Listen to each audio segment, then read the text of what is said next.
Personal development is a lifelong process. It is a way for people to assess their skills and qualities, consider their aims in life and set goals in order to maximize their potential. Enjoy listening. Chapter 11. The Mystery of Sex, Transmutation. The 10th Step Toward Riches. The meaning of the word transmute is, in simple language, the changing or transferring of one element or form of energy into another. The emotion of sex brings into being a state of mind. Because of ignorance on the subject, this state of mind is generally associated with the physical, and because of improper influences, to which most people have been suggested, in acquiring knowledge of sex, things essentially physical have highly biased the mind. The emotion of sex has back of it the possibility of three constructive potentialities. They are 1. The perpetuation of mankind, 2. The maintenance of health. As a therapeutic agency, it has no equal. 3. The transformation of mediocrity into genius through transmutation. Sex transmutation is simple and easily explained. It means the switching of the mind from thoughts of physical expression to thoughts of some other nature. Sex desire is the most powerful of human desires. When driven by this desire, men develop keenness of imagination, courage, willpower, persistence, and creative ability unknown to them at other times. So strong and impelling is the desire for sexual contact that men freely run the risk of life and reputation to indulge it. When harnessed and redirected along other lines, this motivating force maintains all of its attributes of keenness of imagination, courage, etc., which may be used as powerful creative forces in literature, art, or in any other profession or calling, including, of course, the accumulation of riches. The transmutation of sex energy calls for the exercise of willpower, to be sure, but the reward is worth the effort. The desire for sexual expression is inborn and natural. The desire cannot and should not be submerged or eliminated, but it should be given an outlet through forms of expression which enrich the body, mind, and spirit of man. If not given this form of outlet through transmutation, it will seek outlets through purely physical channels. A river may be dammed and its water controlled for a time, but eventually it will force an outlet. The same is true of the emotion of sex. It may be submerged and controlled for a time, but its very nature causes it to be ever-seeking means of expression. If it is not transmuted into some creative effort, it'll find a less worthy outlet. Fortunate indeed is the person who has discovered how to give sex emotion an outlet through some form of creative effort, for he has, by that discovery, lifted himself to the state of a genius. Scientific research has disclosed these significant facts. 1. The men of greatest achievement are men with highly developed sex natures, men who have learned the art of sex transmutation. 2. The men who have accumulated great fortunes and achieved outstanding recognition in literature, art, industry, architecture, and the professions were motivated by the influence of a woman. The research from which these astounding discoveries were made went back through the pages of biography and history for more than 2,000 years. Wherever there was evidence available in connection with the lives of men and women of great achievement, it indicated most convincingly that they had possessed highly developed sex natures. The emotion of sex is an irresistible force against which there can be no such opposition as an immovable body. When driven by this emotion, men become gifted with a superpower for action. Understand this truth, and you will catch the significance of the statement that sex transmutation will lift one to the status of a genius. The emotion of sex contains the secret of creative ability. Destroy the sex glands, whether in man or beast, and you have removed the major source of action. For proof of this, observe what happens in any animal after it has been castrated. A bull becomes as docile as a cow after it has been altered sexually. Sex alteration takes out of the male, whether man or beast, all the fight that he has in him. Sex alteration of the female has the same effect. The 10 mind stimuli. The human mind responds to stimuli through which it may be keyed up to high rates of vibration, known as enthusiasm, creative imagination, intense desire, etc. The stimuli to which the mind responds most freely are 1. The desire for sex expression. 2. Love. 3. A burning desire for fame, power, or financial gain. Money. 4. Music. 5. Friendship between either those of the same sex or those of the opposite sex. 6. A mastermind alliance, based upon the harmony of two or more people who ally themselves for spiritual or temporal advancement. 7. Mutual suffering, such as that experienced by people who are persecuted. 8. Autosuggestion. 9. Fear. 10. Narcotics and alcohol. The desire for sex expression comes at the head of the list of stimuli, which most effectively step up the vibrations of the mind and start the wheels of physical action. 8 of these stimuli are natural and constructive. 2 are destructive. The list is here presented for the purpose of enabling you to make a comparative study of the major sources of mind stimulation. From this study, it will be readily seen that the emotion of sex is, by great odds, the most intense and powerful of all mind stimuli. This comparison is necessary as a foundation for proof of the statement that transmutation of sex energy may lift one to the status of a genius. Let us find out what constitutes a genius. Some wiseacre has said that a genius is a man who wears long hair, eats queer food, lives alone, and serves as a target for the joke makers. A better definition of a genius is a man who has discovered how to increase the vibrations of thought to the point where he can freely communicate with sources of knowledge not available through the ordinary rate of vibration of thought. The person who thinks will want to ask some questions concerning this definition of genius. The first question will be, how may one communicate with sources of knowledge which are not available through the ordinary rate of vibration of thought? The next question will be, are there known sources of knowledge which are available only to the genii? And if so, what are these sources, and exactly how may they be reached? We shall offer proof of the soundness of some of the more important statements made in this book, or at least we will offer evidence through which you may secure your own proof through experimentation, and in doing so, we shall answer both of these questions. Genius is developed through the sixth sense. The reality of a sixth sense has been fairly well established. This sixth sense is creative imagination. The faculty of creative imagination is one which the majority of people never use during an entire lifetime, and if used at all, it usually happens by mere accident. A relatively small number of people use, with deliberation and purpose, afterthought, the faculty of creative imagination. Those who use this faculty voluntarily and with understanding of its functions are genii. The faculty of creative imagination is the direct link between the finite mind of man and infinite intelligence. Also called revelations, referred to in the realm of religion, and all discoveries of basic or new principles in the field of invention take place through the faculty of creative imagination. When ideas or concepts flash into one's mind through what is popularly called a hunch, they come from one or more of the following sources. 1. Infinite intelligence. 2. One's subconscious mind, wherein is stored every sense impression and thought impulse which ever reach the brain through any of the 5 senses. 3. From the mind of some other person who has just released the thought, or picture of the idea or concept through conscious thought. Or 4. From that other person's subconscious storehouse. There are no other known sources for which inspired ideas or hunches may be received. The creative imagination functions best when the mind is vibrating due to some form of mind stimulation at an exceedingly high rate. That is, when the mind is functioning at a rate of vibration higher than that of ordinary, normal thought. When brain action has been stimulated through one or more of the 10 mind stimulants, it has the effect of lifting the individual far above the horizon of ordinary thought and permits him to envision distance, scope, and quality of thoughts not available on the lower plane, such as that occupied while one is engaged in the solution of the problems of business and professional routine. When lifted to this higher level of thought, through any form of mind stimulation, an individual occupies, relatively, the same position as one who has ascended in an airplane to a height from which he may see over and beyond the horizon line which limits his vision while on the ground. Moreover, while on higher levels of thought, the individual is not hampered or bound by any of the stimuli which circumscribe and limit his vision while wrestling with the problems of gaining the 3 basic necessities of food, clothing, and shelter. He is in a world of thought in which the ordinary, workaday thoughts have been as effectively removed as are the hills and valleys and other limitations of physical vision when he rises in an airplane.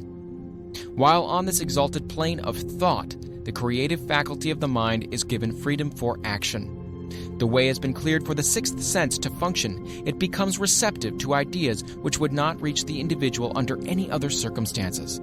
This sixth sense is the faculty which marks the difference between a genius and an ordinary individual. The creative faculty becomes more alert and receptive to vibrations originating outside the individual's subconscious mind, and the more the individual relies upon it and makes demands upon it for thought impulses. This faculty can be cultivated and developed only through use. That which is known as one's conscience operates entirely through the faculty of the sixth sense. The great artists, writers, musicians, and poets became great because they acquire the habit of relying upon the still small voice which speaks from within, through the faculty of creative imagination. It is a fact well known to people who have keen imaginations that their best ideas come through so-called hunches. There is a great orator who does not attain to greatness until he closes his eyes and begins to rely entirely upon the faculty of creative imagination. When asked why he closed his eyes just before the climaxes of his oratory, he replied, "I do it because then I speak through ideas which come to me from within." One of America's most successful and best-known financiers followed the habit of closing his eyes for 2 or 3 minutes before making a decision. When asked why he did this, he replied, "With my eyes closed, I am able to draw upon a source of superior intelligence." The late Dr. Elmer R. Gates of Chevy Chase, Maryland, created more than 200 useful patents, many of them basic, through the process of cultivating and using the creative faculty. His method is both significant and interesting to one interested in attaining the status of genius, in which category Dr. Gates unquestionably belonged. Dr. Gates was one of the really great, though less publicized, scientists of the world. In his laboratory, he had what he called his personal communication room. It was practically soundproof and so arranged that all light could be shut out. It was equipped with a small table on which he kept a pad of writing paper. In front of the table on the wall was an electric push button which controlled the lights.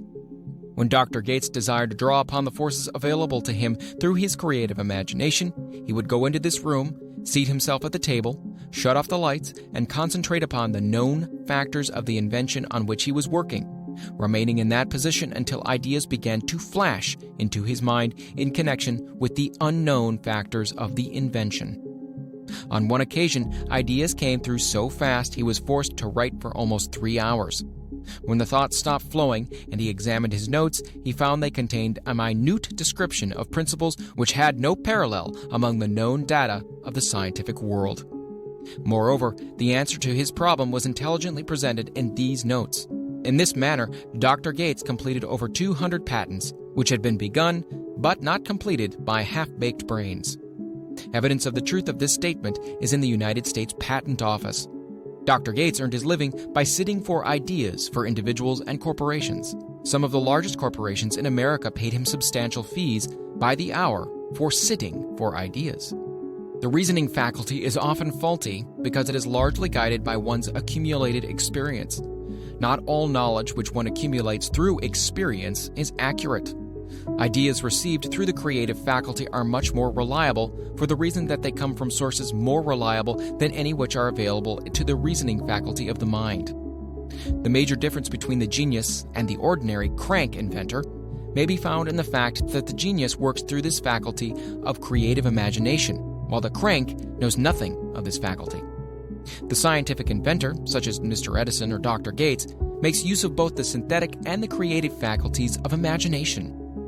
For example, the scientific inventor or genius begins an invention by organizing and combining the known ideas or principles accumulated through experience through the synthetic faculty, the reasoning faculty.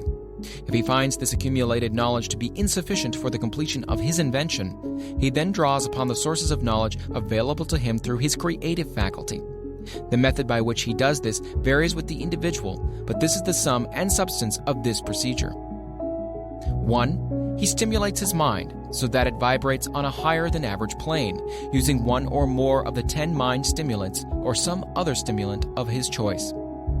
2. He concentrates upon the known factors, the finished part of his invention, and creates in his mind a perfect picture of unknown factors, the unfinished part of his invention. He holds this picture in his mind until it has been taken over by the subconscious mind, then relaxes by clearing his mind of all thought, and waits for his answer to flash into his mind. Sometimes the results are both definite and immediate. At other times, the results are negative, depending upon the state of development of the sixth sense, or creative faculty. Mr. Edison tried out more than 10,000 different combinations of ideas through the synthetic faculty of his imagination before he tuned in through the creative faculty and got the answer which perfected the incandescent light. His experience was similar when he produced the talking machine. There is plenty of reliable evidence that the faculty of creative imagination exists. This evidence is available through accurate analysis of men who have become leaders in their respective callings, without having had extensive educations. Lincoln was a notable example of a great leader who achieved greatness through the discovery and the use of his faculty of creative imagination. He discovered and began to use this faculty as a result of the stimulation of love which he experienced when he met Anne Rutledge, a statement of the highest significance in connection with the study of the source of genius.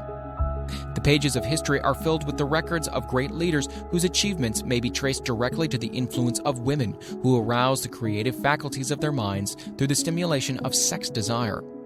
Napoleon Bonaparte was one of these. When inspired by his first wife, Josephine, he was irresistible and invincible. When his better judgment or reasoning faculty prompted him to put Josephine aside, he began to decline. His defeat at St. Helena was not far distant. If good taste would permit, we might easily mention scores of men, well known to the American people, who climbed to the great heights of achievement under the stimulating influence of their wives, only to drop back to destruction after money and power went to their heads, and they put aside the old wife for a new one. Napoleon was not the only man to discover that sex influence from the right source is more powerful than any substitute of expediency which may be created by mere reason. The human mind responds to stimulation. Among the greatest and most powerful of these stimuli is the urge of sex. When harnessed and transmuted, this driving force is capable of lifting men into that higher sphere of thought which enables them to master the sources of worry and petty annoyance which beset their pathway on the lower plane. Unfortunately, only the genii have made the discovery. Others have accepted the experience of sex urge without discovering one of its major potentialities, a fact which accounts for the great number of others as compared to the limited number of genii. For the purpose of refreshing the memory in connection with facts available from the biographies of certain men, we here present the names of a few men of outstanding achievement, each of whom was known to have been of highly sexed nature. The genius which was theirs undoubtedly found its source of power in transmuted sex energy. George Washington, Napoleon Bonaparte, William Shakespeare, Abraham Lincoln, Ralph Waldo Emerson, Robert Burns, Thomas Jefferson, Albert Hubbard, Albert H. Gary, Oscar Wilde, Woodrow Wilson, John H. Patterson, Andrew Jackson, Enrico Caruso. Your own knowledge of biography will enable you to add to this list. Find, if you can, a single man in all of history of civilization who achieved outstanding success in any calling who was not driven by a well-developed sex nature. If you do not wish to rely upon biographies of men now living, take inventory of those whom you know to be men of great achievement, and see if you can find one among them who is not highly sexed. Sex energy is the creative energy of all genii. There has never been and never will be a great leader, builder, or artist lacking in this driving force of sex. Surely no one will misunderstand these statements to men that all who are highly sexed are genii. Man attains to the status of genius only when and if he stimulates his mind so that it draws upon the force available through the creative faculty of the imagination. Chief among the stimuli with which this stepping up of the vibrations may be procured is sex energy. The mere possession of this energy is not sufficient to produce a genius. The energy must be transmuted from desire for physical contact into some other form of desire and action before it will lift one to the status of genius. Far from becoming genii because of the great sex desires, the majority of men lower themselves through the misunderstanding and misuse of this great force to the status of the lower animals. Why men seldom succeed before 40.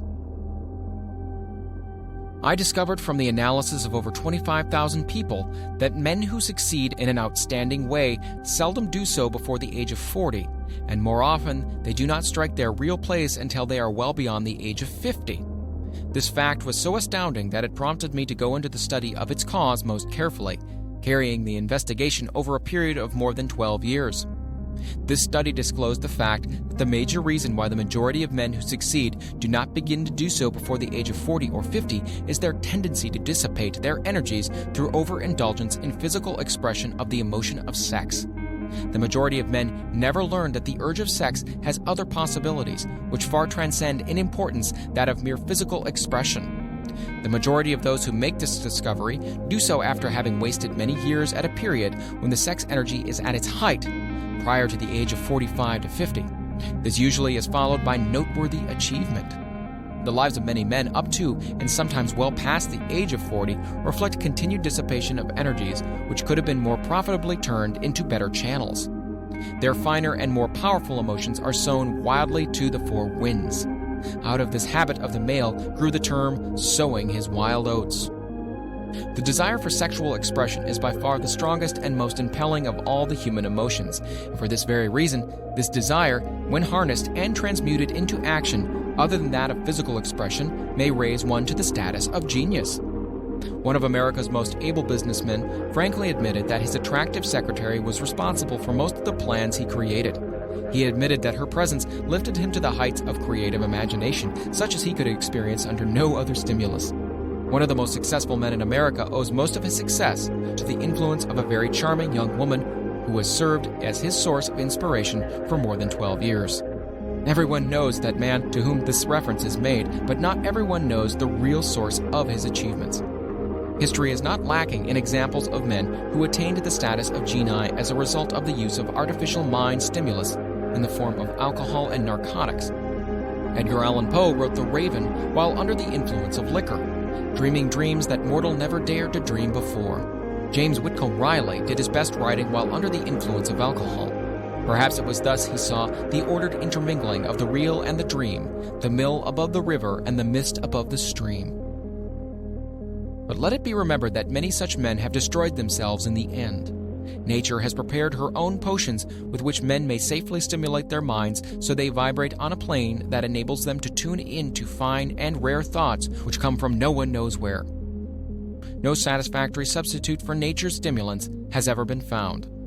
It is a fact well known to psychologists that there is a very close relationship between sex desires and spiritual urges, a fact which accounts for the peculiar behavior of people who participate in orgies known as religious revivals, common among the primitive types. The world is ruled and the destiny of civilization is established by the human emotions. People are influenced in their actions not by reason so much as by feelings. The creative faculty of the mind is set into action entirely by emotions and not by cold reason. The most powerful of all human emotions is that of sex.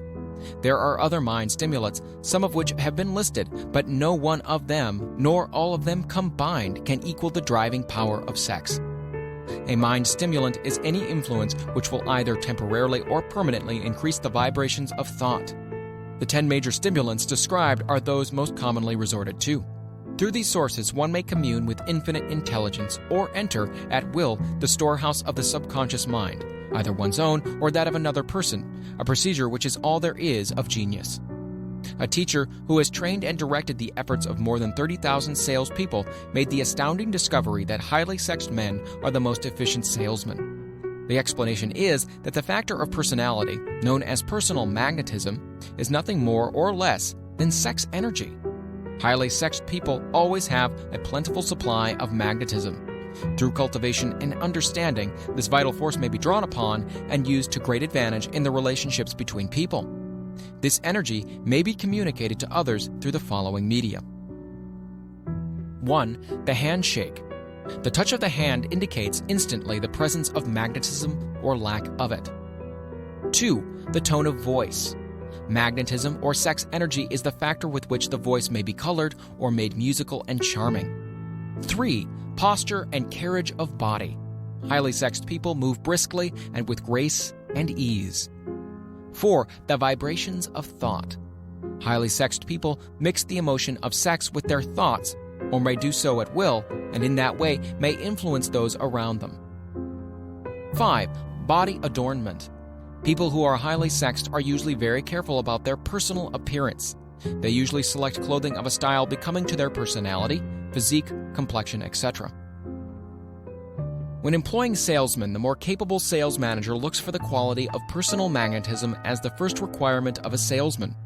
People who lack sex energy will never become enthusiastic or inspire others, and enthusiasm is one of the most important requisites in salesmanship, no matter what one is selling. The public speaker, orator, preacher, lawyer, or salesman who is lacking in sex energy is a flop as far as being able to influence others is concerned.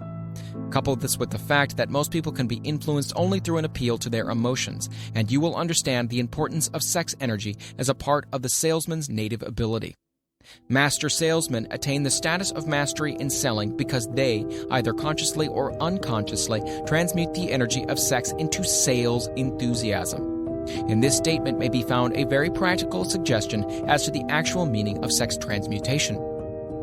The salesman who knows how to take his mind off the subject of sex and direct it in sales effort with as much enthusiasm and determination as he would apply to its original purpose has acquired the art of sex transmutation, whether he knows it or not. The majority of salesmen who transmute their sex energy do so without being in the least aware of what they are doing or how they're doing it. Transmutation of sex energy calls for more willpower than the average person cares to use for this purpose. Those who find it difficult to summon willpower sufficient for transmutation may gradually acquire this ability. Though this requires willpower, the reward for the practice is more than worth the effort. The entire subject of sex is one with which the majority of people appear to be unpardonably ignorant.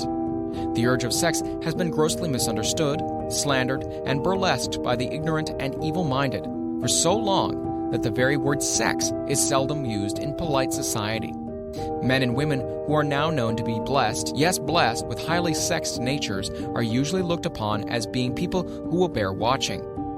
Instead of being called blessed, they're usually called cursed. Millions of people, even in this age of enlightenment, have inferiority complexes which they developed because of this false belief that a highly sexed nature is a curse. These statements of the virtue of sex energy should not be construed as justification for the libertine. The emotion of sex is a virtue only when used intelligently and with discrimination. It may be misused and often is to such an extent that it debases instead of enriches both body and mind. The better use of this power is the burden of this chapter. It seemed quite significant to the author when he made the discovery that practically every great leader whom he had the privilege of analyzing was a man whose achievements were largely inspired by a woman. In many instances, the woman in the case was a modest, self-denying wife of whom the public had heard but little or nothing. In a few instances, the source of inspiration has been traced to the other woman. Perhaps such cases may not be entirely unknown to you. Intemperance in sex habits is just as detrimental as intemperance in habits of drinking and eating. In this age in which we live, an age which began with the World War, intemperance in habits of sex is common. This orgy of indulgence may account for the shortage of great leaders. No man can avail himself of the forces of his creative imagination while dissipating them. Man is the only creature on earth which violates nature's purpose in this connection. Every other animal indulges its sex nature in moderation and with purpose which harmonizes with the laws of nature. Every other animal responds to the call of sex only in season. Man's inclination is to declare open season. Every intelligent person knows that stimulation in excess through alcoholic, drink, and narcotics is a form of intemperance which destroys the vital organs of the body, including the brain. Not every person knows, however, that overindulgence in sex expression may become a habit as destructive and as detrimental to creative effort as narcotics or liquor. A sex-mad man is not essentially different than a dope-mad man. Both have lost control over their faculties of reason and willpower. Sexual overindulgence may not only destroy reason and willpower, but it may also lead to either temporary or permanent insanity. Many cases of hypochondria, imaginary illness, grow out of habits developed in ignorance of the true function of sex. From these brief references to the subject, it may be readily seen that ignorance on the subject of sex transmutation forces stupendous penalties upon the ignorant on the one hand and withholds from them equally stupendous benefits on the other. Widespread ignorance on the subject of sex is due to the fact that the subject has been surrounded with mystery and beclouded by dark silence. The conspiracy of the mystery and silence has had the same effect upon the minds of young people that the psychology of prohibition had. The result has been increased curiosity and desire to acquire more knowledge on this verboten subject. And, to the shame of all lawmakers and most physicians, by training best qualified to educate youth on the subject, information has not been made easily available. Seldom does an individual enter upon highly creative efforts in any field of endeavor before the age of 40. The average man reaches the period of his greatest capacity to create between 40 and 60. These statements are based upon analysis of thousands of men and women who have been carefully observed. They should be encouraging to those who fail to arrive before the age of 40 and to those who become frightened at the encroachment of old age around the 40-year mark. The years between 40 and 50 are, as a rule, the most fruitful. Men should approach this age not with fear and trembling, but with hope and eager anticipation. If you want evidence that most men do not begin to do their best work before the age of 40, study the records of the most successful men known to the American people, and you'll find it. Henry Ford did not hit his pace of achievement until he had passed the age of 40. Andrew Carnegie was well past 40 before he began to reap the reward of his efforts. James J. Hill was still running a telegraph key at the age of 40. His stupendous achievements took place after that age. Biographies of American industrialists and financiers are filled with evidence that the period from 40 to 60 is the most productive age of man. Between the ages of 30 and 40, man begins to learn, if he ever learns, the art of sex transmutation. This discovery is generally accidental, and more often than otherwise, the man who makes it is totally unconscious of this discovery. He may observe that his powers of achievement have increased around the age of 35 to 40, but in most cases, he isn't familiar with the cause of this change. That nature begins to harmonize the emotions of love and sex in the individual between the ages of 30 and 40, so that he may draw upon these great forces and apply them jointly as stimuli to action. Sex alone is a mighty urge to action, but its forces are like cyclones. They are often uncontrollable. When the emotion of love begins to mix itself with the emotion of sex, the result is calmness of purpose, poise, accuracy of judgment, and balance. What person who has attained the age of 40 is so unfortunate as to be unable to analyze these statements and to corroborate them by his own experience? When driven by his desire to please a woman based solely upon the emotion of sex, a man may be, and usually is, capable of great achievement, but his actions may be disorganized, distorted, and totally destructive. When driven by his desire to please a woman based upon the motive of sex alone, a man may steal, cheat, and even commit murder. But when the emotion of love is mixed with the emotion of sex, that same man will guide his actions with more sanity, balance, and reason. Criminologists have discovered that the most hardened criminals can be reformed through the influence of a woman's love. There is no record of a criminal having been reformed solely through the sex influence. These facts are well known, but their cause is not. Reformation comes, if at all, through the heart, or the emotional side of man, not through his head or reasoning side. Reformation means a change of heart. It does not mean a change of head. A man may, because of reason, make certain changes in his personal conduct to avoid the consequences of undesirable effects. But genuine reformation comes only through a change of heart, through a desire to change. Love, romance, and sex are all emotions capable of driving men to heights of superachievement. Love is the emotion which serves as a safety valve and ensures balance, poise, and constructive effort. When combined, these three emotions may lift one to an altitude of a genius. Those are genii, however, who know but little of the emotion of love. Most of them may be found engaged in some form of action which is destructive, or at least not based upon justice and fairness towards others. If good taste would permit, a dozen genii could be named in the field of industry and finance who ride ruthlessly over the rights of their fellow men. They seem totally lacking in conscience. The reader can easily supply his own list of such men. The emotions are states of mind. Nature has provided man with a chemistry of the mind, which operates in a manner similar to the principles of chemistry of matter. It is a well-known fact that, through the aid of chemistry of matter, a chemist may create a deadly poison by mixing certain elements, none of which are in themselves harmful in the right proportions. This emotion may likewise be combined so as to create a deadly poison. The emotions of sex and jealousy, when mixed, may turn a person into an insane beast. The presence of any one or more of the destructive emotions in the human mind, through the chemistry of the mind, sets up a poison which may destroy one's sense of justice and fairness. In extreme cases, the presence of any combination of these emotions in the mind may destroy one's reason. The road to genius consists of the development, control, and use of sex, love, and romance. Briefly, the process may be stated as follows. Encourage the presence of these emotions as the dominating thoughts in one's mind and discourage the presence of all the destructive emotions. The mind is a creature of habit. It thrives upon the dominating thoughts fed it. Through the faculty of willpower, one may discourage the presence of any emotion and encourage the presence of any other. Control of the mind through the power of will is not difficult. Control comes from persistence and habit. The secret of control lies in understanding the process of transmutation. When any negative emotion presents itself in one's mind, it can be transmuted into a positive or constructive emotion by the simple procedure of changing one's thoughts. There is no other road to genius than through voluntary self-effort.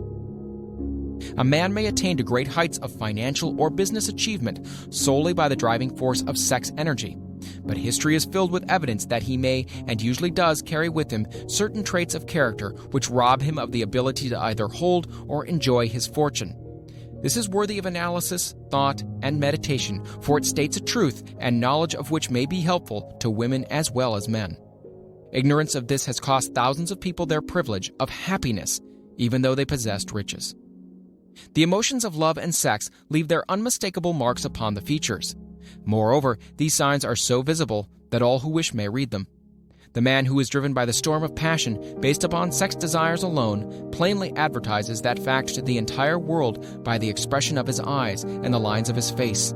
The emotion of love, when mixed with the emotion of sex, softens, modifies, and beautifies the facial expression. No character analyst is needed to tell you this. You may observe it for yourself. The emotion of love brings out and develops the artistic and aesthetic nature of man. It leaves its impress upon one's very soul even after the fire has been subdued by time and circumstance. Memories of love never pass. They linger and influence long after the source of stimulation has faded. There's nothing new in this. Every person who has been moved by genuine love knows that it leaves enduring traces upon the human heart. The effect of love endures because love is spiritual in nature. The man who cannot be stimulated to great heights of achievement by love is hopeless. He's dead, though he may seem to be alive. Even the memories of love are sufficient to lift one to a higher plane of creative effort. The major force of love may spend itself and pass away, like a fire which has burned itself out. But it leaves behind incredible marks as evidence that it passed this way. Its departure often prepares the human heart for a still greater love. Go back into your yesterdays at times and bathe your mind in the beautiful memories of past love. It will soften the influence of the present worries and annoyances. It will give you a source of escape from the unpleasant realities of life, and maybe, who knows, your mind will yield to you ideas or plans which may change the entire financial or spiritual status of your life. If you believe yourself unfortunate because you have loved and lost, perish the thought. One who has loved truly can never lose entirely. Love is whimsical and temperamental. Its nature is ephemeral and transitory. It comes when it pleases and goes away without warning. Accept and enjoy it while it remains, but spend no time worrying over its departure. Worry will never bring it back. Dismiss also the thought that love never comes but once. Love may come and go, times without number, but there are no two love experiences which affect one in just the same way. There may be, and there usually is, one love experience which leaves a deeper imprint on the heart than all the others. But all love experiences are beneficial except to the person who becomes resentful and cynical when love makes its departure. There should be no disappointment over love, and there should be none if people understood the difference between the emotions of love and sex. The major difference is that love is spiritual, while sex is biological. No experience which touches the human heart with a spiritual force can possibly be harmful, except through ignorance or jealousy. Love is, without question, life's greatest experience. It brings one into communion with the infinite intelligence. When mixed with the emotions of romance and sex, it may lead one far up the ladder of creative effort. The emotions of love, sex, and romance are sides of the eternal triangle of achievement-building genius. Nature creates genii through no other force. Love is an emotion with many sides, shades, and colors.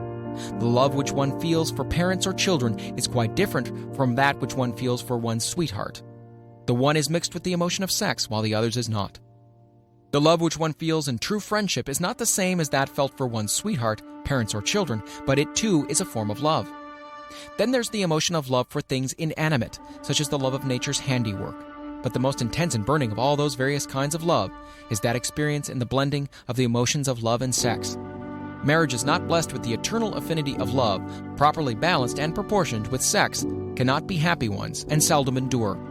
Love alone will not bring happiness in marriage, nor will sex alone. When these two beautiful emotions are blended, marriage may bring about a state of mind closest to the spiritual that one may ever know on this earthly plane. When the emotion of romance is added to those of love and sex, the obstructions between the finite mind of the man and the infinite intelligence are removed. Then a genius has been born. What a different story is this than those usually associated with the emotion of sex. Here is an interpretation of the emotion which lifts it out of the commonplace and makes of it potter's clay in the hands of God, from which he fashions all that is beautiful and inspiring. It is an interpretation which would, when properly understood, bring harmony out of the chaos which exists in too many marriages. The disharmonies often expressed in the form of nagging may usually be traced to a lack of knowledge on the subject of sex. Where love, romance, and the proper understanding of the emotions and function of sex abide, there is no disharmony between married people. Fortunate is the husband whose wife understands the true relationship between the emotions of sex, love, and romance. When motivated by this holy triumvirate, no form of labor is burdensome, because even the most lowly form of effort takes on the nature of a labor of love. It's a very old saying that a man's wife may either make him or break him, but the reason is not always understood. The making and the breaking is the result of the wife's understanding or lack of understanding of the emotions of love, sex, and romance. Despite the fact that men are polygamous by the very nature of their biological inheritance, it is true that no woman has as great an influence on a man as his wife unless he is married to a woman totally unsuited to his nature. If a woman permits her husband to lose interest in her and become more interested in other women, it's usually because of her ignorance or indifference towards the subjects of sex, love, and romance. This statement presupposes, of course, that genuine love once existed between a man and his wife. The facts are equally applicable to a man who permits his wife's interests in him to die. Married people often bicker over a multitude of trivialities. If these are analyzed accurately, the real question of the trouble will often be found to be indifference or ignorance on these subjects.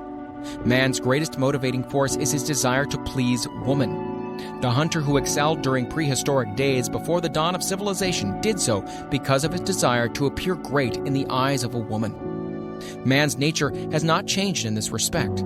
The hunter of today brings home no skins of wild animals, but he indicates his desire for her favor by supplying fine clothes, motor cars, and wealth. Man has the same desire to please woman that he had before the dawn of civilization. The only thing that has changed is his method of pleasing. Men who accumulate large fortunes and attain to great heights of power and fame do so mainly to satisfy their desire to please women. Take women out of their lives, and great wealth would be useless to most men. It is the inherent desire of man to please woman which gives woman the power to make or break a man. The woman who understands man's nature and tactfully caters to it need no fear of competition from other women. Men may be giants with indomitable willpower when dealing with other men, but they are easily managed by the woman of their choice. Most men will not admit that they are easily influenced by the women they prefer because it is in the nature of the male to want to be recognized as the stronger of the species. Moreover, the intelligent woman recognizes this manly trait and very wisely makes no issue of it. Some men know that they are being influenced by the woman of their choice, their wives, sweethearts, mothers, or sisters, but they tactfully refrain from rebelling against the influence because they are intelligent enough to know no man is happy or complete without the modifying influence of the right woman. The man who does not recognize this important truth deprives himself of the power which has done more to help men achieve success than all other forces combined.